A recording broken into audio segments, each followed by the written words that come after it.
By Alix Culbertson, news reporter. A boy with a rare incurable disease has been saved by scientists who created a new skin for almost his entire body.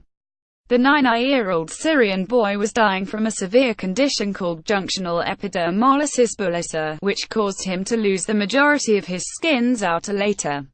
It left him with constant blisters and open sores, and he was taken to hospital in June 2015, with doctors placing him in an induced coma to ease his suffering.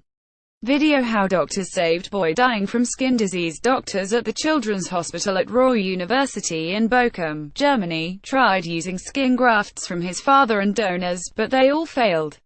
The child was being prepared for palliative care, but after his desperate parents asked about experimental treatments, Dr. Michele De Luca, of the University of Modena in Italy, was called in to help.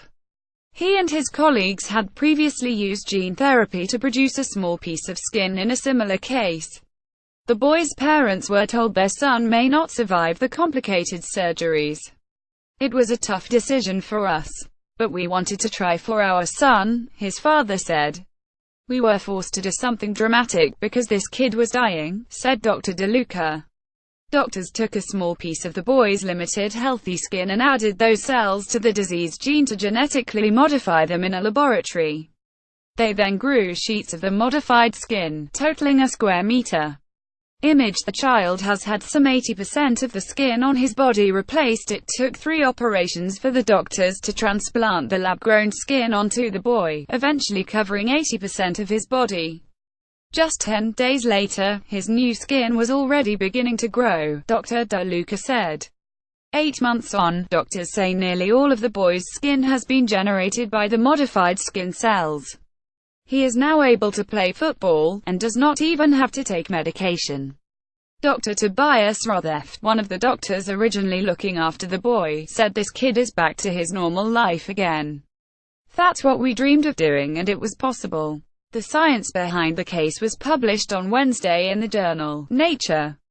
"This takes us a huge step forward," said Dr. Peter Marinkovich, of Stanford University School of Medicine, who has carried out related work. He said it was impressive the doctors were able to make such large amounts of viable skin after correcting the genetic defect. But he said in more serious cases, complications, such as skin blistering in the lungs, the procedure may not work. He said many patients do not survive beyond age 2, and using the treatment for babies could be even riskier. Dr. Schneider, of the University Hospital Erlangen in Germany, warned some severely ill patients might have an extreme reaction to skin transplants with an added John.